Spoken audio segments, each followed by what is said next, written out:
రంగరాజన్కు CM phone అండగా ఉంటామని భరోసా. చిలుకూరు ఆలయ ప్రధానికి కిషన్ రెడ్డి, సురేఖ, కొండ సురేఖ, శ్రీధర్బాబు, కేటీఆర్, పవన్ కళ్యాణ్, ముఖ్యమంత్రి అందరూ ఇచ్చిరు. ఎస్, చిలుకూరు బాలాజీ ప్రధాన అర్చకుడు రంగరాజన్ పైన దాడిని, అమానుషమైనటువంటి దాడి, ఎవడో వీరరాఘవరెడ్డి అనేటోడికి తెలివి ఉందనుకొని దాడి చేసాడు, కానీ వానికి తెలివి లేదనేటువంటి విషయం బయటపడ్డది. వాడు నేను తెలివి కల్లోని 2 పాటలు పాడి 2 రాగాలు తీస్తే ఏదో జరిగిపోతుంది, ఐడెంటిటీ క్రైసిస్ అన్నాడు. నేను ఎంత చేసినా నన్ను ఎవడు గుర్తించట్లేదు అనేటువంటి ఒక ఐడెంటిటీ క్రైసిస్ తోటి చేసినట్టుగా కనబడుతుంది. లేదా వాడు మానసిక సమతుల్యత సరిగ్గా లేదా, ఇంకేదో జరిగిపోయింది. వాడు పోయి తప్పు చేయాల్సినటువంటి, ఎందుకు గాంధీని చంపకుండా జిన్నాను చంపాల్సింది పోయి ఇక్కడ కూడా సేమ్ వీరరాఘవరెడ్డి అంటాడు చేయాల్సిన పని పక్కన పెట్టేసి వాడి రాఘవం అంతా ఇంకెక్కడో తీసేటువంటి, వీరత్వం అంతా ఇంకెక్కడో చూపెట్టేటువంటి ప్రయత్నం చేసిండు. ఓకే, వాడు చేయడం అనేటువంటి తప్పు. రంగరాజన్ గారిని అందరూ సమర్థించాల్సిందే. పాపం ఆయనకు జరిగినటువంటి అన్యాయం పైన మాట్లాడాల్సిందే. అసలు దాడులు ప్రజాస్వామ్యంలో మంచిది కాదు. ఎవరిపైన దాడులు చేయడానికి లేదు. ఎవడైనా చట్టవిరుద్ధమైనటువంటి, ఇప్పుడు నక్సలైట్లు గన్నులు పట్టుకున్నారు కాబట్టి పోలీసులు కాల్చి చంపారంటే అది చట్టం ప్రకారం జరుగుతున్నది. ఇవాళ ఎన్కౌంటర్లు జరిగేటివన్నీ కూడా చట్టం ప్రకారం జరుగుతున్నాయి, అంతవరకు ఒప్పుకోవాలి. వాడు తప్పు చేసిండంటే పోలీసులు పట్టుకుంటున్నారు, జైలు శిక్ష విధిస్తున్నారు, కఠిన కారాగార శిక్ష విధిస్తున్నారు, బాగానే ఉన్నది. ఏదైనా అన్యాయం జరిగితే రోడ్ల మీద మహిళలపైనో చిన్నపిల్లలపైనో ఎవడన్నా క్రూరంగా ప్రవర్తిస్తే అప్పటికప్పుడు కోపంతో 4 తన్నులు తంతున్నారు, పక్కన పెట్టేస్తున్నారు, అయిపోయింది. ఎవడన్నా రేప్ చేస్తే ఎన్కౌంటర్లు చేసినటువంటి సంఘటనలు కూడా మనం చూసినాం. కానీ ఈ విషయంలో రంగరాజన్ గారి విషయంలో ఇవాళ ఏం చేస్తున్నారంటే, రామరాజ్యం పేరుతో, ఆర్మీ పేరుతో వసూలదంద అంటే ఈడ రామరాజ్యం, రాముడిది తప్పు, రామరాజ్యం తప్పు అనేటువంటి విధంగా జనంలో చర్చ జరిగేందుకు ఈ వీరరాఘవరెడ్డి అనేటువంటి కారణమైంది. ఇవాళ ఇక్కడ వాడు పేరు పెట్టుకున్న సంస్థ పేరు రామరాజ్యం. ఇవాళ జనాలు ఏమైంది, ఎదురు చూస్తారు, ఎప్పుడు రాముడి మీద విరుచుకుపడదామా, ఎప్పుడు రాముడిని, హిందుత్వాన్ని, లేకపోతే హిందువుల యొక్క సనాతన ధర్మాన్ని విమర్శించడానికి ఏదన్నా ఒక సాకు దొరకాలి కదా అని ఎదురు చూసేటువంటి కుహన లౌకిక మేధావులందరూ కూడా ఇక దొరికిందే సందని చెప్పేసి చూసినామా, చెప్పినామా, ఈ దేశంలో హిందువులంతా ఉంటే వాళ్ళు కొట్టుకొస్తారు, హిందువులు ఎవరినైనా బతకనియరు, ఎవరినైనా చంపుతారనేటువంటి విధంగా ఇవాళ సోషల్ మీడియాలో కామెంట్లు పెట్టేస్తున్నారు ఇష్టానుసారంగా.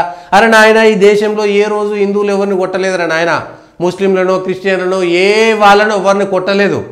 దరిద్రం ఏంటంటే హిందువులను ఒకడు మతం మారుస్తాడు, హిందువులను ఒకటి చంపిండు, హిందువుల మీద దాడులు చేసిరు, హిందువుల దేవాలయాన్ని ఆగం చేసిరు, కావాలని 1000 సంవత్సరాల దేవుడు పక్కన వాళ్ళ మతాలకు సంబంధించినటువంటి ఇంకోటి కట్టుకునేటువంటి ప్రయత్నం చేసిరు. మన రాజకీయ నాయకులు ఓట్ల కోసం వాళ్ళకు దిగజారిపోయి వాళ్ళ అసిద్ధాన్ని తినేటువంటి ప్రయత్నం చేసిరు.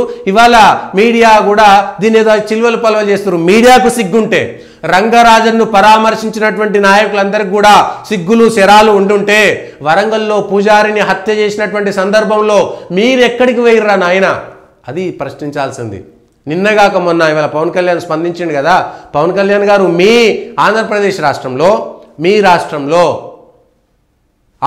రాష్ట్రంలో ఎక్కడో గోదావరి జిల్లాలో, గుంటూరు జిల్లాలో ఒక గుళ్ళో ఒక అయ్యగారు, సుబ్రహ్మణ్య స్వామి గుళ్ళో ఒక అయ్యగారు ప్రసాదం పంచిపెడితే ఆ గుడి ముంగట ఉన్న పిల్లలందరికీ ప్రసాదం పంచిపెట్టాడు. అందులో ఒక 3 4 1 2 పిల్లలు మతం మారినటువంటి వాళ్ళు ఉంటే వాళ్ళ అయ్య వచ్చి గుడి లోపలికి వచ్చి గుడి పూజారిని కొట్టిరు.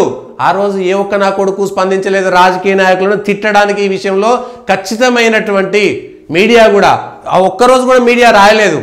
పూజారిని హత్య చేసిరు సాయిబాబా గుళ్ళ, ఏ ఒక్కరోజు కూడా మాట్లాడలేదు. ఏ ఒక్క రాజకీయ నాయకుడు కూడా మాట్లాడలేదు.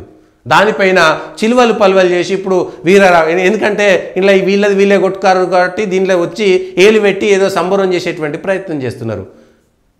ఆంధ్రాలో దేవాలయాల్లో దేవుళ్ళ తలను తీసేస్తే, లేకపోతే శివుడిని వీళ్ళను అవమానిస్తే, ఆంధ్రాలోనే 30 జరిగినాయి. వాటిపైన విచారణ వేగవంతం చేసి ఆ కుక్కల కొడుకుల్ని ఫస్ట్ అరెస్ట్ చేయండి, వాళ్ళందరికీ పిచ్చి లేచింది. వరంగల్లో పూజారిని పట్టపగలు హత్య చేస్తే కూడా మనకి పిచ్చి లేచింది అన్నారు. నిన్నగాక మొన్న వారం 10 రోజుల కింద మనకి జైలు శిక్ష విధించింది కోర్టు. అది జరిగింది. ఏ ఒక్కరోజు అధికారంలో టీఆర్ఎస్ ఇవాళ కేటీఆర్ పోయి పరామర్శించండి కదా, ఆ పూజారి ఇంటిని పోయి పరామర్శించిరా, ఆ పూజారి దగ్గర పోయిర్రా, ఖండించిర్రా, పోయిర్రా, హిందువుల పైన దాడి జరిగితే మేము ఊకోమని చెప్పినరా. ఇక్కడ హిందువుల మీద ఒక హిందువు అనేటోడే వచ్చిండు కాబట్టి మీకు ఈ ధైర్యం వచ్చింది. ఇవాళ అధికారంలో ఉన్నటువంటి కాంగ్రెస్ ఆ రోజు పూజారిని చంపితే ఎందుకు స్పందించలేదు? కొండా సురేఖ గారు మీ నియోజకవర్గంలోనే అది జరిగింది. ఆ రోజు మీరు పూజారి దగ్గరికి పోయినరా? వాళ్ళ దేవాదాయ శాఖ మంత్రి ఉన్నారు కదా, ఆ పూజారి కుటుంబాన్ని ఏమైనా పరామర్శించి ఆ కుటుంబాన్ని ఆదుకోవడానికి ఏమైనా చర్యలు తీసుకున్నారా? మీరు దేవాదాయ శాఖ మంత్రి కదా. ఇవాళ దేవాలయంలో ఒక పూజారిని హత్య చేస్తే ఏ ఒక్కడు మాట్లాడలేదు. ఎందుకంటే అవతలి మతం వాడు కదా చంపింది, అవతలి మతం వాడు చంపింది కాబట్టి వీళ్ళందరికీ ఉత్సపడ్డది పోవాలంటే. అమ్మో ఆ ఓట్లు మాకు రావు అని. ఇక్కడికి వచ్చేసరికి అందరికీ రోషాలు వచ్చినాయి, పౌరుషాలు వచ్చినాయి. రంగరాజన్ గారి దగ్గరికి ఎస్ రంగరాజన్ గారికి అన్యాయం జరిగింది, కానీ మీకు ఎవరికి కూడా అర్హత లేదు, అర్హత లేదు. ఎందుకంటే మిగిలిన సందర్భాల్లో మీరు మాట్లాడలేదు, మిగిలిన సందర్భాల్లో మాట్లాడలేదు. ఇవాళ మీరు మాట్లాడుతున్నారు కదా, రంగరాజన్ గారి దగ్గర వేరు కదా. ఇవాళ రంగరాజన్ గారిని పరామర్శించినటువంటి అన్ని పార్టీలు, వాళ్ళు పవన్ కళ్యాణ్ కానీ, టీఆర్ఎస్ కానీ, బీజేపీ కానీ, కాంగ్రెస్ కానీ ఎవరైనా ఇవాళ దేశంలో తెలంగాణలో ఆంధ్రలో ఒక రోజుకు 100 వీడియోలు చూపిస్తా. హిందూ దేవీ దేవతలను ఇష్టానుసారంగా అవమానించినటువంటి అక్బరుద్దీన్ ఓవైసీ, అజదుద్దీన్ ఓవైసీ, లేకపోతే పాస్టర్లు గీస్టర్లు అనేటోడు ఎవడో కూటములు స్వస్థత కూటములు పెట్టి హిందూ దేవుళ్ళ పైన ఇష్టానుసారంగా మాట్లాడుతున్న ఒక 100 సాక్ష్యాలను మీ ముందు పెడతా. మీకు దమ్ముంటే వాళ్ళని ఖండించేటువంటి ధైర్యం ఉందా రాజకీయ నాయకులారా? చెప్పండి. వాళ్ళ ఎస్ మీరుంటే ఒకే విధంగా ఉండాలి, ద్వంద్వ ప్రమాణాలు పాటించొద్దు.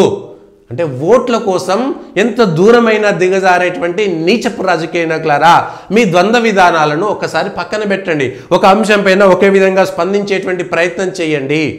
ఇక దొరికిందే సందని విదేశీ భావజాలు ఉండేటువంటి మేధావులు ముసుగులు వేసుకున్నటువంటి మీడియా ముసుగులు వేసుకున్నటువంటి వాళ్ళందరూ ఇక దీన్ని పెద్ద చిలువలు పలువలు చేసి రాస్తాడు. ఇంకోడైతే ఎవడో రాసిండు,